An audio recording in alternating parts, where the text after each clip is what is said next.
Aku suatu penekanan yang sangat berat, sangat kuat, supaya Anda dan saya harus berusaha sungguh-sungguh hidup berdamai dengan semua orang. Dan dia katakan juga, jika seterumu itu haus, berikan dia minum. Saudaraku, usaha yang sungguh-sungguh. Sebagai manusia, perasaan kita ini mudah dilukai. Perasaan kita ini mudah terluka. Perasaan kita ini mudah berdendam. Perasaan manusiawi kita ini mudah mengalami kelukaan, sakit hati.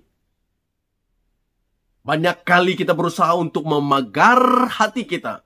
Membuat tembok untuk memisahkan diri kita daripada orang yang pernah menyakiti hati kita. Kita berusaha untuk tidak mau berhadapan dan tidak mau mewujudkan lagi konflik. Tidak mau berlaku konflik lagi. Kita berusaha untuk memadam segala kisah-kisah silam, kisah-kisah hitam di dalam hidup kita terhadap orang tertentu. Tetapi suatu masa dia muncul semula. Orang itu akan muncul semula dalam kehidupan kita tanpa kita menjangka. Dan itu akan membuat Anda berpikir, sama ada Anda membalas dendam, sama Anda mau berusaha untuk terus berdendam, ataupun Anda mau berusaha untuk melakukan suatu tugas yang besar yang Tuhan suruh kita, suruh Anda dan suruh orang percaya, adalah berdamai dengan mereka. Berusaha hidup damai dengan mereka, apapun situasi, dan penekanannya sangat berat, sangat kuat, sangat tegas, sangat kuat, dan sangat indah. Dikatakan, kalau seterumu lapar, berikan dia makan. Kalau seterumu haus, berikan dia minum.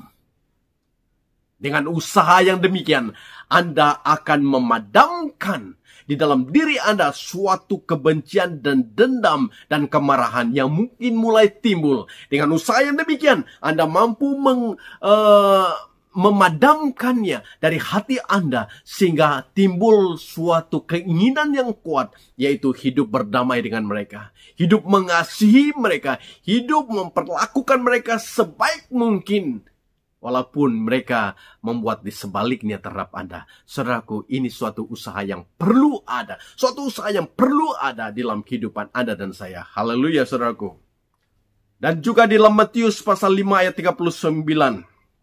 Dalam Matius pasal 5 ayat 39, berkata demikian, tetapi aku berkata kepadamu, kata Yesus, janganlah kamu melawan orang yang berbuat jahat kepadamu, melainkan siapapun yang menampar pipi kananmu, berikanlah pipi kirimu juga.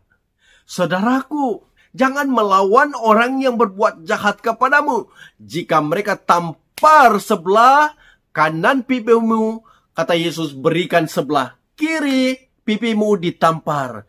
Mampukah Anda untuk membiarkan orang, membiarkan lawanmu, membiarkan musuhmu, membiarkan orang yang membenci engkau, yang membiarkan orang yang marah terhadap engkau, membiarkan mereka menampar pipi kananmu, dan engkau dengan sengaja meminta mereka menampar pipi kirimu? Itu ajaran Yesus. Apakah kita perlu memberi pipi kanan dan memberi pipi kiri untuk ditampar? Saudaraku, tidak ada manusia yang sempurna. Tidak ada manusia yang boleh menggelar dirinya malaikat. Saudaraku, bila Anda sekali ditampar, saya tidak tahu pernah Anda ditampar oleh siapa-siapa. Mungkin ada pengalaman ditampar. Bila ditampar, Anda pasti akan meletup di dalam diri Anda suatu kemarahan. Merasa mau membalas dendam. Dan ada juga di antara Anda dan saya yang membalas seketika itu juga, memukul orang tersebut sebab Anda disakiti. Tetapi firman Tuhan berkata, kalau dia tampar pipi kananmu, engkau beri pipi kirimu. Maksudnya bukan Anda minta dia menampar pipi kirimu, tapi maksudnya adalah bila mereka memperlakukan perbuatan jahat, melakukan sesuatu yang jahat terhadap hidupmu, jangan membalas. Itu maksud daripada kata Yesus ini. Setiap kali lawanmu memperlakukan engkau semena-menanya, saudaraku, jangan membalas. Jangan membalas kejahatan dengan kejahatan, saudaraku. Ini maksud Tuhan. Tetapi membalas kejahatan itu dengan kebaikan, Anda akan menang. Membalas kejahatan dengan kebaikan, Anda akan menang. Saya akan menang. Orang percaya akan menang. Orang beriman akan menang. Inilah pesan Tuhan. Inilah pelajaran Tuhan. Di mana saudara dan saya harus melawan kejahatan dengan cara kebaikan. Dengan kebaikan yang Anda lakukan, kejahatan dikalahkan. Inilah tujuan dan usaha yang sungguh-sungguh membuat Anda boleh berusaha untuk berdamai, hidup damai dengan semua orang. Haleluya, saudaraku. Bila kita melihat situasi yang saya sebut sebentar tadi, mustahil kita boleh bertahan. Mustahil kita boleh bertahan. Tetapi kalau Anda pegang kebenaran firman Tuhan yang mengajar Anda untuk hidup berdamai dengan semua orang, apapun situasi dan keadaan, diperlakukan bagaimanapun, Anda berpegang kepada ajaran tersebut, Anda ada kekuatan dari dalam. Melalui pimpinan Roh Kudus, Anda mampu memegang janji Tuhan, memegang firman Tuhan. Anda mampu untuk berdiri di dalam kebenaran firman Tuhan. Dan Anda mampu hidup tanpa membalas kejahatan dengan kejahatan. Tetapi Anda mampu membalas kejahatan dengan kebaikan. Mengalahkan kejahatan dengan kebaikan. Inilah ajaran yang Tuhan minta dan tugas yang Tuhan minta kepada saudara dan saya dalam kehidupan ini. Haleluya, saudaraku. Yesus adalah contoh terbaik, saudaraku. Pernah Yesus ditampar? Pernah Yesus diludah? Pernah Yesus dicambuk, dipukul? Pernah Yesus direjam dengan lembing? Segala sesuatu, ejekan, penghinaan telah Yesus alami. Tetapi contoh yang terbaik, Yesus tidak pernah membalas. Yesus masih berada dalam keadaan pengawalan diri, penguasaan diri. Sebab apa, saudaraku? Penguasaan diri adalah buah Roh Kudus. Dan Anda dan saya perlu dikuasai oleh Roh Kudus untuk memampukan Anda untuk menghadapi kejahatan-kejahatan dunia ini, kejahatan-kejahatan orang di sekitar Anda, dan Anda mampu untuk membalas kejahatan dengan kebaikan. Yesus contoh terbaik. Yesus adalah contoh teladan yang terbaik yang harus Anda dan saya ikuti. Itu sebabnya dalam Ibrani pasal 12 tadi mengatakan di dalam ayat 1 kita dalam trek perlombaan rohani, dan dalam ayat 2 mengatakan kita harus memfokuskan pandangan mata kita terarah tertuju kepada Yesus, dan Yesus akan menuntun hidupmu sebab Yesus pernah mengalami situasi yang sama, bahkan lebih berat. Dan Anda mungkin berkata, masalah yang Anda hadapi dengan orang-orang di sekitar Anda adalah lebih berat. Tetapi sebenarnya Yesus menghadapi situasi yang lebih berat. Pernah diludahi, sekali lagi saya sebut, pernah dipukul, pernah ditampar, pernah diejek, pernah ditolak, dan pernah dibunuh, saudaraku. Tetapi Yesus tidak membalasnya.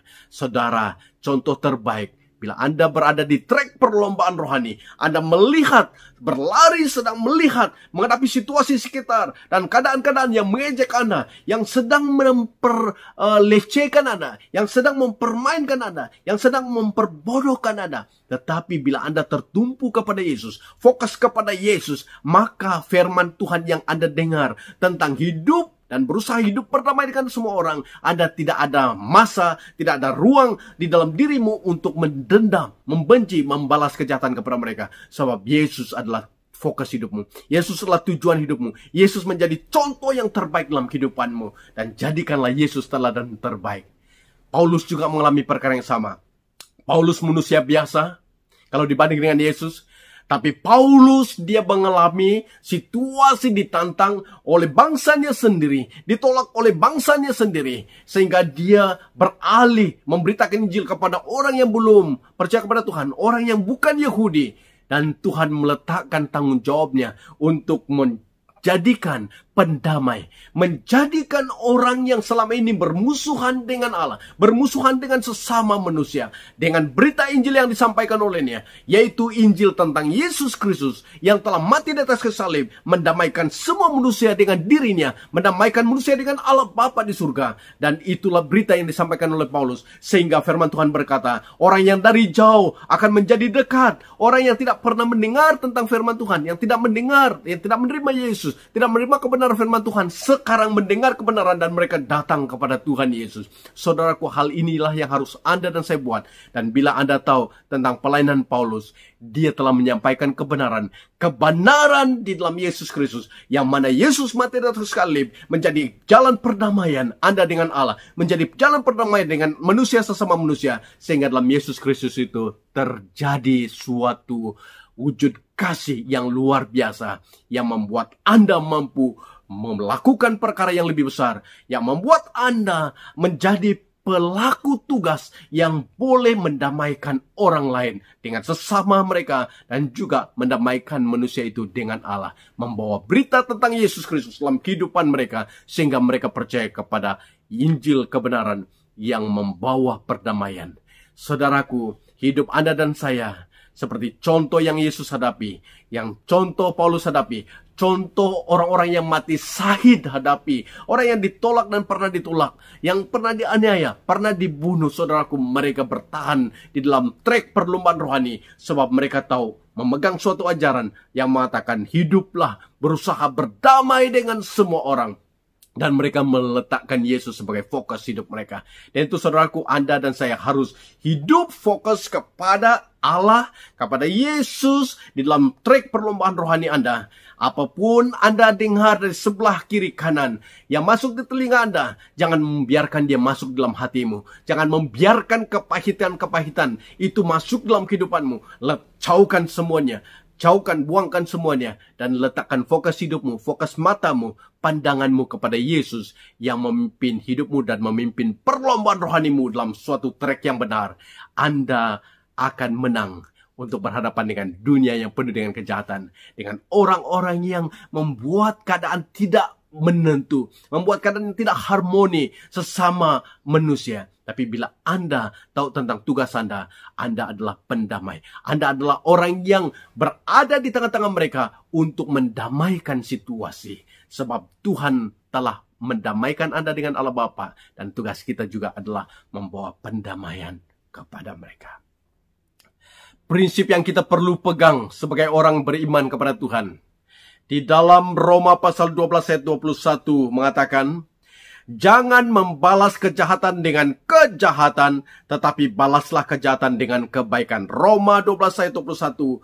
Jangan membalas kejahatan dengan kejahatan, tetapi balaslah kejahatan dengan kebaikan. Ini prinsip hidup Anda yang mau berusaha hidup damai dengan semua orang. Prinsip hidup orang beriman. Hidup berdamai dengan semua orang, yaitu jangan membalas kejahatan dengan kejahatan, tapi balaslah kejahatan dengan kebaikan. Amin. Dengan prinsip ini, Anda, orang beriman, orang percaya, tidak perlu mengorbankan kebenaran Allah. Tidak perlu mengorbankan kebenaran yang Anda pernah dengar tentang prinsip yang Tuhan minta Anda lakukan. Anda tidak perlu mengorbankannya demi untuk membenarkan perlakuan Anda untuk membalas kejahatan dengan kejahatan. Anda tidak perlu mengorbankan kebenaran itu dengan menghalalkan tindakan Anda untuk membalas kejahatan dengan kejahatan. Tetapi Anda berpegang kepada prinsip yang Tuhan letakkan dalam kehidupan Anda dan saya, supaya Anda benar-benar berpegang kepada kebenaran yang memerdekakan Anda dan setiap manusia yang memegangkan kebenaran. Haleluya saudaraku, ini suatu kebenaran yang sangat luar biasa. Puji Tuhan, haleluya. Kejahatan tidak boleh dibiarkan mengalahkan kebenaran, tetapi kebenaran mengalahkan kejahatan. Anda mengalahkan kejahatan dengan kebaikan, dan itu prinsip untuk berusaha hidup damai dengan semua orang. Haleluya. Di dalam Pengkhotbah pasal 10 ayat 4 juga mengatakan, jikalau amarah penguasa menimpa engkau, janganlah meninggalkan tempatmu, karena kesabaran mencegah kesalahan-kesalahan besar. Dikatakan, jika amarah penguasa menimpa engkau, jangan meninggalkan tempatmu. Tetap berdiri, tetap berada di situasimu. Anda harus mempunyai sikap sabar. Banyak orang tidak sabar. Orang Kristen bila diuji kesabaran mereka. Saudaraku, di tempat pekerjaan mungkin saudara pernah melalui suatu situasi di mana majikan Anda dengan kata kata-kata yang sangat menyakitkan hati, dengan cara memalukan Anda di kelayak pekerja-pekerja lain, di antara staf-staf, dengan tindakan, dengan tindak tanduknya, dengan cara bercakapnya, dengan layanannya. Saudaraku, Anda sepertinya tergugat, Anda sepertinya rasa terjabar kesabaran Anda, dan sehingga Anda berpikir, saya mau letak jawatan, saya mau berhenti daripada pekerjaan ini, saya mau berhenti daripada company ini, saya mau cari tempat pekerjaan lain. Saudaraku, banyak orang telah bertindak untuk berhenti, untuk tinggalkan company, tinggalkan pejabat mereka, tinggalkan pekerjaan mereka, disebabkan mereka diuji kesabaran. Mereka tidak sabar untuk menghadapi segala keadaan dan situasi tersebut. Saudaraku, firman Tuhan berkata, jangan tinggalkan tempatmu. Saudaraku, dilatih di situ. Anda diajar, dilatih di situ, dibentuk di situ. Hal-hal demikian membentuk kesabaran Anda. Mungkin Anda pernah berdoa kepada Tuhan, Tuhan berikan saya kesabaran. Banyak orang berdoa, banyak orang Kristen pernah berdoa dan selalu berdoa. Mereka katakan, Tuhan, saya minta Tuhan beri saya kesabaran. Saya ini panas baran. Tuhan, saya tidak mau berhadapan dengan situasi yang berlaku. Orang yang mau menyakiti hati, orang yang mempunyai sikap, cara, perkataan yang sangat pedas. Tuhan, jauhkan itu dari saya. Saudaraku, kalau Tuhan menjawab permintaan saudara dan saya, sehingga Anda tidak berhadapan dengan orang-orang yang mempunyai sikap, tindak tanduk, yang mudah membuat Anda sakit hati. Kalau Tuhan mengabulkan doa Anda dan membuat Anda berada dalam suatu keadaan tidak ada masalah langsung, Anda sendirian, Anda bersama dengan orang yang baik-baik belaka, bagaimana hidup karaktermu boleh dibentuk? Tidak akan terjadi pembentukan dalam hidupmu, saudaraku. Tapi bila Anda pernah meminta, berdoa kepada Tuhan, berkata, Tuhan berikan saya kesabaran. Saudaraku, tahukah kamu apa jawaban yang Tuhan beri? Dia akan mengantar orang yang membuat Anda mudah sakit hati, yang membuat Anda rasa terjabar, yang membuat Anda disakiti. Dia mengantar orang yang membuat Anda diejek. Dia mengantar orang yang mempunyai sikap-sikap yang kasar. Sehingga melalui sikapnya ini, sebenarnya tujuan Tuhan itu membentuk karaktermu, membentuk kesabaranmu. Dan inilah yang kadang-kadang orang Kristen, orang percaya tidak menyadari bahwa bila meminta kesabaran, Tuhan mengantar orang yang membuat Anda tidak sabar. Sama ada dalam rumah tanggamu, sama ada dalam tempat kelas pelajaranmu, sama ada di dalam tempat pekerjaan, majikan ataupun sesama orang yang bekerja dengan Anda. Tujuan Tuhan membentuk hidupmu supaya Anda pegang kepada kebenaran yang meminta Anda untuk menjadi orang yang membawa kedamaian di tengah-tengah situasi yang diperlukan. Adalah Anda yang tahu kebenaran. Hidup berdamai, berusaha untuk mendamaikan sesama orang yang punya krisis. Dan jangan menjadi batu api. Banyak orang menjadi batu api. Orang Kristen sendiri pun menjadi batu api bila didengar cerita kawan-kawannya. Dan orang itu berkatakan, oh si anu ini dan ini dan sebagainya. Dia bercerita tentang ini, saya sangat sakit hati. Bahkan Anda tergoda untuk menjadi batu api. Anda menceritakan cerita di sebaliknya. Anda akan membangkitkan lagi kemarahan orang itu. Anda tidak menjadi pendamai. Anda malah membangkitkan lagi kemarahan. Menceritakan hal-hal yang negatif terhadap orang yang diceritakan sebentar tadi. Banyak orang Kristen melakukan perkara itu. Saudaraku, kalau Anda pernah melakukan itu, Tuhan berkata, Anda gagal di dalam tugas Anda. Kalau Anda pernah melakukan perkara itu, Anda gagal dalam tugas Anda. Tetapi Tuhan meminta Anda kembali kepada tugas yang telah Tuhan amanatkan di dalam firman Tuhan, supaya Anda dan saya harus berada. Dan tujuan Tuhan meletakkan Anda di tengah-tengah dunia yang membuat keadaan tidak harmoni adalah untuk membawa Anda menjadi alat Tuhan untuk membawa pendamaian. Haleluya, saudaraku. Dan Roma pasal 14 ayat 19 berkata demikian. Oleh itu, marilah kita berusaha sedaya upaya untuk melakukan apa yang mengarah kepada kedamaian dan saling membangun. Marilah kita berusaha, marilah saudara dan saya berusaha sedaya upaya untuk melakukan apa yang mengarahkan kepada kedamaian dan saling membangun. Amin. Sehingga di dalam Ibrani pasal 12 ayat 14, yang mana ayat kita baca sebagai dasar pengajaran pada hari ini. Katakan, berusahalah hidup damai dengan semua orang dan kejarlah kekudusan, sebab tanpa kekudusan tidak seorang pun akan melihat Tuhan. Amin. Kita telah belajar tentang berusaha hidup damai dengan sesama. Dengan kata lain, jangan membalas kejahatan dengan kejahatan, tapi balas kejahatan dengan kebaikan. Anda mengalahkan kejahatan.